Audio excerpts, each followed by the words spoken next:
Assalamualaikum warahmatullahi wabarakatuh. Alhamdulillah kita dijadikan sebagai umat Nabi besar Muhammad SAW. Kita dijadikan sebagai umat yang begitu banyak peninggalan intelektual, peninggalan khazanah civilization yang sangat kaya, baik di Baghdad, Damaskus, di Mekah, Madinah, bahkan termasuk di Andalusia.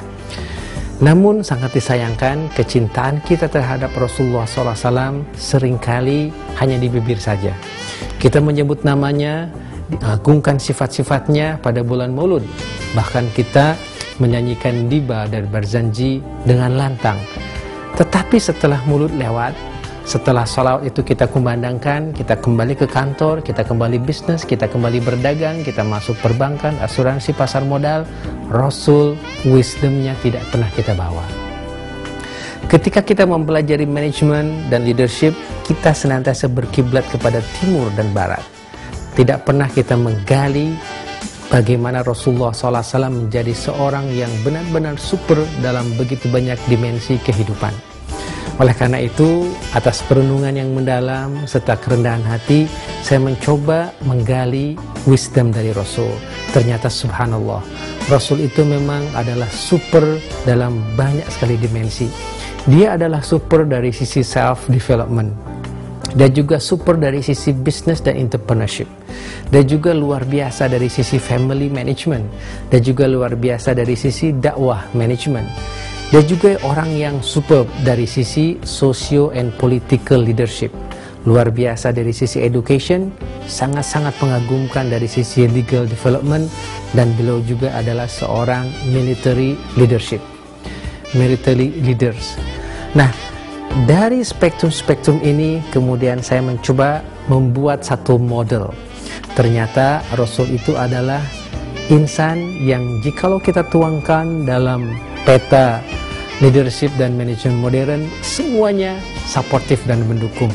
Jikalau kita petakan dari sisi 8 habit-nya Stephen Covey, maka Rasul sudah terlebih dahulu memiliki vision, memiliki integrity, dan memiliki wisdom yang tinggi.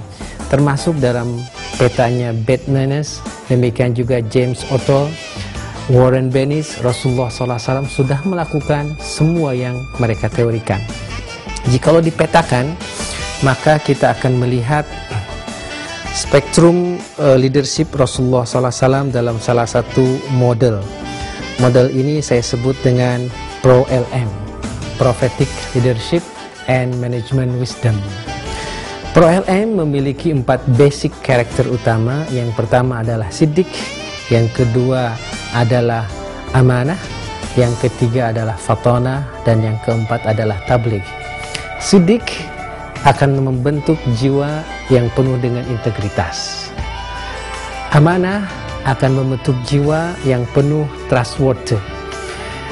Kemudian Fatonah akan membentuk insan yang profesional dan fully competence. Sementara Tabligh akan menjadikan insan memiliki satu skill komunikasi yang tinggi dengan memiliki vision. Ini akan menjurus kepada leadership wisdom. Siddiq, integrity, akan menghasilkan personal excellence. Amanah, trustworthy, akan menjadikan insan yang mumpuni untuk interpersonal capital. Sementara Fatonah akan benar-benar menjadikan seorang yang memiliki technical dan managerial competence. Dan Tabligh akan mengarahkan kepada vision, communication, cohesion. Mudah-mudahan saatnya nanti kita akan bisa mengkaji leadership dan manajemen wisdom dari Rasulullah SAW dengan lebih terintegrasi lagi dalam training prophetic leadership and management wisdom. Semoga Allah Subhanahu wa Ta'ala memberikan kita keikhlasan untuk mengkajinya dan kita bisa mengaplikasikannya dalam kehidupan sehari-hari. Dengan demikian, cinta kita kepada Rasul bukan hanya di bibir saja. Kita tidak lagi mengusu dan mencari-cari wisdom dari barat dan timur, tetapi kita bisa mengambil dari suri teladan Rasulullah SAW, di-blended dengan wisdom dari barat dan timur yang modern. Selama itu benar dan baik, tetapi kita memakai paradigma dan kerangka at-tauhid. Semoga Allah menjadikan kita insan yang sukses secara spiritual, sukses secara sosial, sukses secara emosional, sukses secara fisikal, dan sukses secara finansial. Apa yang disebut dengan balance of success. Billahi taufiq wa hidayah. Wassalamualaikum warahmatullahi wabarakatuh.